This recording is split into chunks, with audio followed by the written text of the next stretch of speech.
I'm a huge Bond fan. I grew up watching the old films and I love a lot of them, but they're definitely old. Then I watched Casino Royale for the first time and it reinvigorated everything I knew about Bond. The Craig films are definitely my favourite of all the Bond films, which is why I actually liked Quantum of Solace. But then Spectre happened and it was an absolute piece of shite. I always hate them for choosing Sam Smith's song over Radiohead. Like, what was going through their head? What the hell was going through their minds when they chose that track? Like, that song was just so bad. Radiohead's theme was literally a masterpiece. What the hell? Why did they have to choose that? Got that writing on the walls. Then finally, this film came out. I liked it when I watched it in the cinema, but I had much more issues with it than I did for previous Bond films.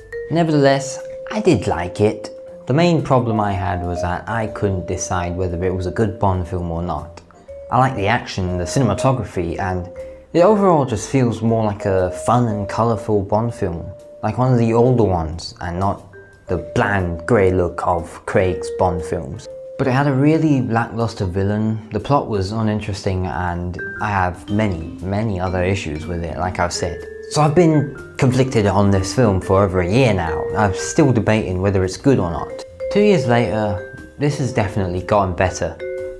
Or maybe not better, but more so, I've grown warm to it. Spectre attempted to be a final movie that explored Bond more and was a personal battle for him instead of a save the world super spy action film. Obviously it failed spectacularly, and so I was hoping this one would succeed instead. But No Time to Die chooses not to try and redo Spectre properly. It chooses to go in a more classic Bond film direction with an evil villain and a world-ending device that Bond has to stop. I'm not sure if it's to my disappointment or not that the final Craig Bond film didn't give Bond himself closure like Spectre attempted to do, but it also does in a way. It explores Bond not through typical exposition or just making the entire plot about his past, but through the action and how Bond reacts to betrayals or situations where his loved ones are in danger. It gives closure to Bond and Madeleine's relationship without making it the main focus of the movie, but also making it the core of the entire plot. It's kind of hard to explain and doesn't really make sense, but their relationship is, you know, kind of what drives the entire plot forward, but the relationship itself is more of a side plot rather than the main storyline. Overall, this movie has definitely improved over time.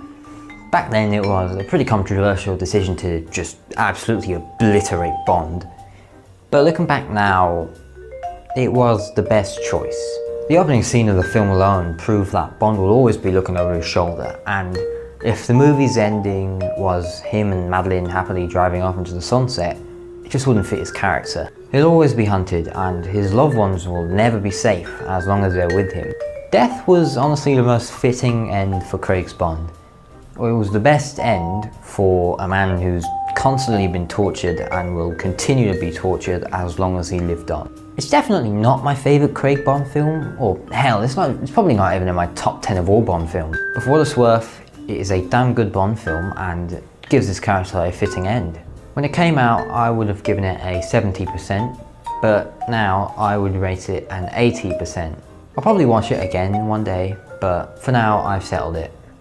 No Time to Die is a good film. I don't really know how to end videos, so